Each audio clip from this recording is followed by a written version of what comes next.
तत्प्रसूनावृतं वस्तु प्रस्तुतवेणुनादलहरे निर्वाणनिर्व्याकुलं स्रस्तनिबद्धनिविलसत् गोपी सहस्रावृतम् हस्तन्यस्तनतापवर्गमखिलो दारुं किशोराकृतिः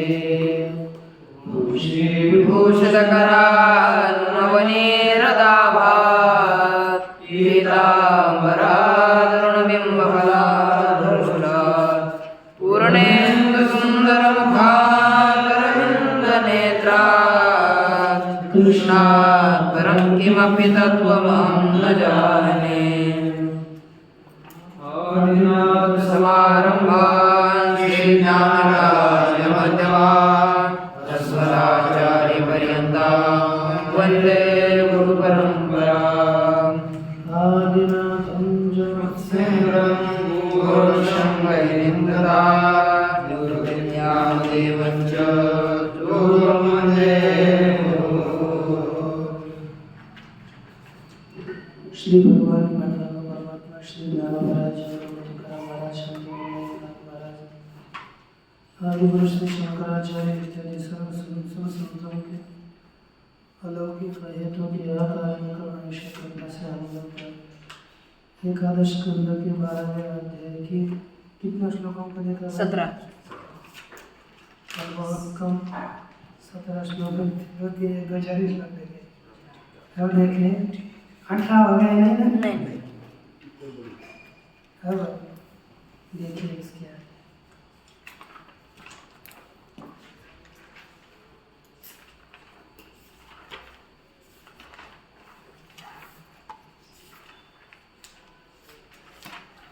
इसके बाद अव्यक्तस्य सतः सूक्ष्म मध्य क्रमेण अभिव्यक्तो दृष्टान्तः। अव्यक्त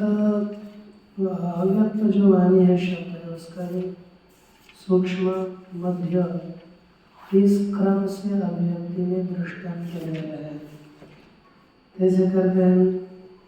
यथा नलके नीलबन्धुरुष्मा यथा नलके नीलबन्धुरुष्मा वरेण दारुण्यधिमध्यमानः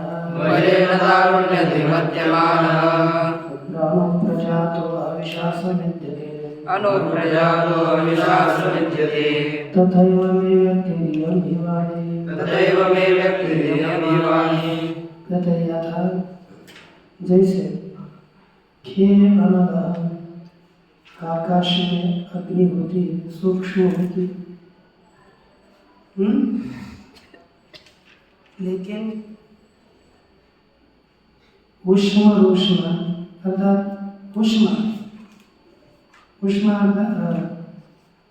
उष्मात् काष्ठ मंथनारंभ वेलायाम उष्म जब हम मंथनारंभ करेंगे तो उष्म रूप होती बलेन जबरदस्ती से दारुणी अभिमध्यमान लकड़ी में मंथन किया जाने वाला अनिल बंधु अनिल जिसका सहायक है ऐसा वह अणु अग्नि हो जाता है। फिर बाद में निर्बल स्वरूप में अग्नि रहती है लेकिन मंथन करेंगे उसका क्या होता है? अणु रूप धारण कर लेता है। प्रजा तो हविषा समिध्यते प्रकृष्ट हो जाता है यदि प्रजाता है हविषा और वही हवि के द्वारा वृत्त के द्वारा प्रज्वलित हो जाती बढ़ती है। तथैव मे इयं वा व्यक्ति ही वाणी उसी प्रकार ये मेरा आकृति है ना? यम वाणी में व्यक्ति वैसे ही यह वाणी स्पष्ट वाणी मेरा शरीर है अर्थात मेरे अधीन ये वाणी है। ये भगवान परमात्मा कहते हैं। और टीका देखो यथा अग्नि खे उष्मा अर्थात अव्यक्तोष्म रूप जैसे आकाश में अग्नि अव्यक्तवश उष्णता के रूप में रहती, दारुण्याधिकम मध्यमान अनिल सहाय सनानु, यदि मंथन करेंगे तो अग्नि में बहुत अधिक हो जाता है, और अनिल के वायु की सहायता वाला अग्नि बढ़कर होकर अणु हो जाता है। पुनः सूक्ष्म विश्वलिंग आदि रूप बहुत ही अणु हो गया, थोड़ी अग्नि प्रकट हो जाती है, फिर वायु करेंगे फूकते हैं ना, फिर दूर निकलता है, फिर सूक्ष्म विश्वलिंग आदि रूप हो जाता है। पुनः प्रकृष्ट होकर हविषा संवर्धते, हवि के द्वारा वो बढ़ता है। तथा ये वयम वाणी मम अभिव्यक्ति, उसी प्रकार यह वाणी मेरी अभिव्यक्ति है।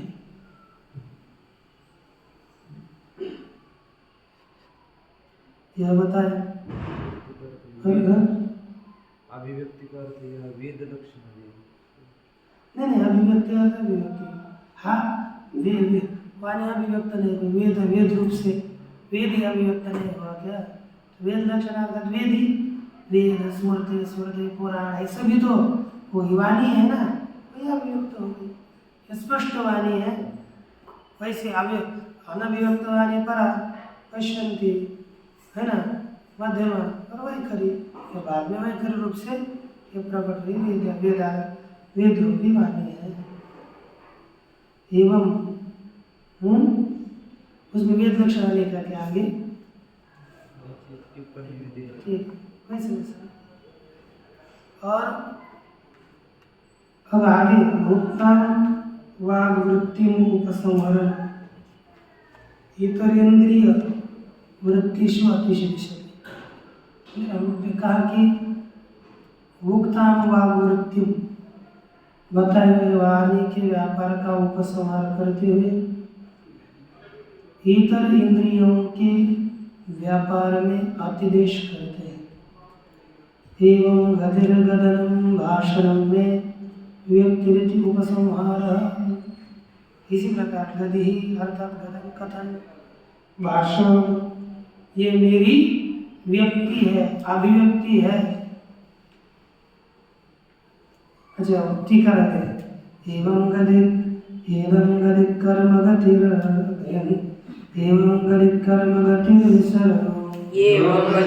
गतिर विसर्गो प्राणो रसो दृक्स्पृशश्च संकल्प विज्ञानमता विभागः सूत्रं रजसत्वतमो विकारः। एवं गति इस प्रकार वाणी मेरी अभिव्यक्ति, कर्म है ना, हाथ का व्यापार, गति चरणों का व्यापार, विसर्ग बुद्धेन्द्रिय काम मलमूत्र विसर्ग दोनों के भी व्यापार, ग्राम गंध का ग्रहण करना, रस का ग्रहण करना, देखना, स्पर्श करना और श्रुति, संकल्प विज्ञान मात्रा विज्ञान, संकल्प विज्ञान और अभिमान, रजसत्व तमो विकार, सूत्रम ये रज सत्व तम इनका विकार है, कभी सूत्र इसका कारण है, इसका ही सूत्रार्थात्मक तत्व का ये विकार है। रसनेन्द्रिय के रस को ग्रहण करना, दृक अर्थात देखना, स्पर्श अर्थात त्वगिंद्रिय का व्यापार, श्रुति अर्थात सुनना, शब्द को ग्रहण करना, संकल्प विज्ञानम अर्थात संकल्पम एव विज्ञानम इति, संकल्प विज्ञान अर्थात संकल्प रूपी ज्ञान, मन का व्यापार, अर्थात मन का व्यापार करना, ये प्रत्येक इंद्रियों का व्यापार है। अथ उसके बाद बुद्ध अहंकार का अभिमान, तत्पश्चात सूत्रम अर्थात बुद्धि है ना, बुद्धि निश्चय, रजस सत्व तमो विकार, यह सभी तथा रजोगुण तमोगुण इनका विकार, यह देहेंद्रिय समुदाय, यह भी मेरी अभिव्यक्ति है। जैसे वाणी भगवान की, वेद रूप वाणी भगवान की अभिव्यक्ति है, वैसे यह भी अभिव्यक्ति है। स्वयं भी जीवस स्वयं चकिता मुक्ताम। अब देखो, एवं गदिर अर्थात गदनम कथनम भाषणम, ये व्यक्ति ही मेरी अभिव्यक्ति है, ऐसा उपसंहार है। कर्म हस्तयोर वृत्ति ही सती, कर्म और हाथ का होना, यही कर्म और हाथ का व्यापार ही गमन है। पाद और विसर्ग, अच्छा, हस्तयोर वृत्ति ही कर्म, हस्तों की वृत्ति है कर्म, पादयों वृत्ति ही गति ही जाना, पायु और उपस्थ का कर्म है विसर्ग, मलमूत्र का त्याग। इति कर्मेंद्रियाणाम, इस प्रकार कर्मेंद्रियों की गति बताई, कर्मेंद्रियों का कार्य बताया। ग्राणो पाखरी पुस्तकामध्ये अंतुआनी की झरोक्स में अंदर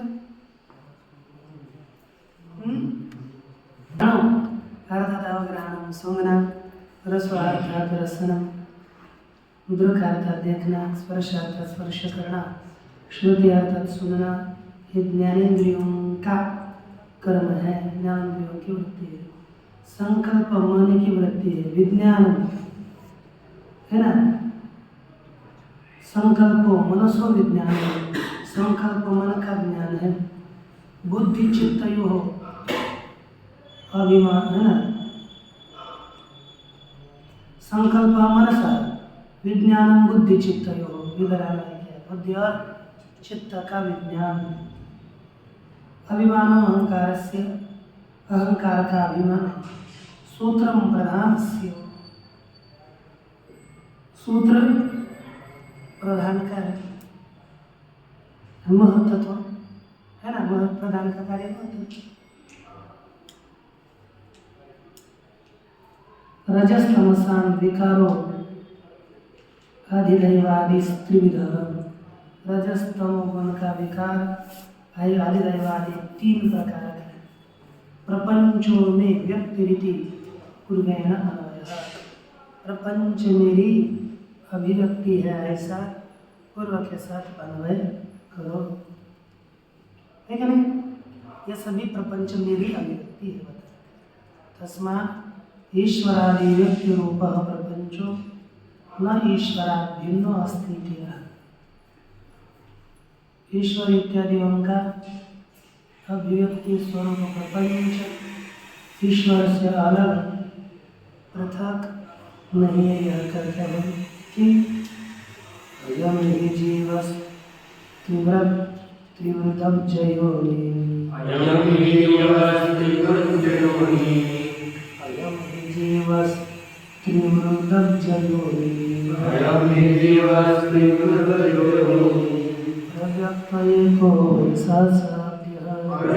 एको वैसा विशिष्ट शक्तिर्बहुदेव भाति, ईशानी योनिं प्रतिपद्यते यद्वत्। देखिए कहते कि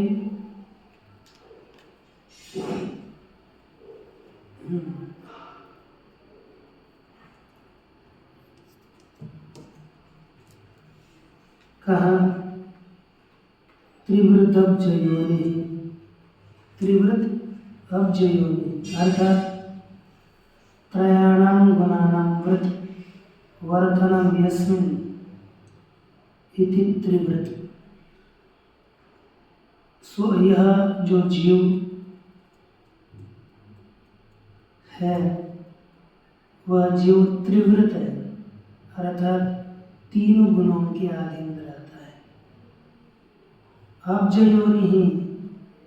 योनि माने ब्रह्मदेव, वह भी इसके ही अधीन है। अव्यक्त, यह भी 3 गुण से युक्त है।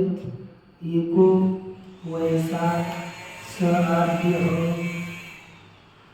एक वृद्धि परिणाम इत्यादि अंश रहित, नित्य वयसा, वय के कारण ही वह आदि है, आरंभ है। विश्लिष्ट शक्ति, विश्लिष्ट शक्ति अर्थात देह, तद अनुबंधिषु अहंकार ममकार रूपेण प्रकीर्ण चैतन्य शक्ति। देह उसके अनुबंध अहंकार और ममकार रूप से प्रकीर्ण जो प्रसृत चैतन्य शक्ति है, वही चैतन्य शक्ति बहुधा माने मनुष्य, नर इत्यादि अनेक रूप से भांति प्रतीत होती है। जैसे बीजादि योनियों प्रतिपद्य यद्वत्, जैसे कि बीज भूमि को प्राप्त होकर के अनेक अंकुर आदि रूप से प्रतीत होते हैं, उसी तरह यह चैतन्य शक्ति ही सभी जीव रूप से अभिव्यक्त होती है। यह बताते हैं ऐसा शुद्ध ब्रह्मा बीज रूप से वही सोच की अभिव्यक्ति करता है। वैसे यहाँ पर कथन करते हैं, एक बार टीका देखकर ज़्यादा लेते हैं। तस्मात् ईश्वरादि व्यक्ति रूप प्रपंच न ईश्वरात् भिन्न अस्ति, इसलिए ईश्वर इत्यादि के अभिव्यक्ति रूपी प्रपंच ईश्वर से भिन्न अतिरिक्त नहीं है, यह कहते हैं। ऐसा अयम जीव ईश्वर आदौ अव्यक्त एक, यह जीव ईश्वर पहले अव्यक्त है और एक ही है, वह अलग नहीं है। यस्मिन् इदं प्रोतम अशेषम, वैसा कालीन निष्ठा, वैसा वय के द्वारा, काल के द्वारा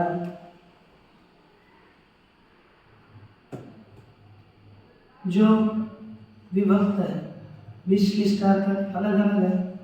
वाघादि इंद्रिय रूपा शक्तियों से वाघ इंद्रिय आदि रूपी शक्ति है जिसके अलग अलग है, अथवा विशेषण स्पृष्टा आलिंगिता माया शक्ति से विशेष रीति से आलिंगन किया है माया शक्ति जिस पुरुष ने, वह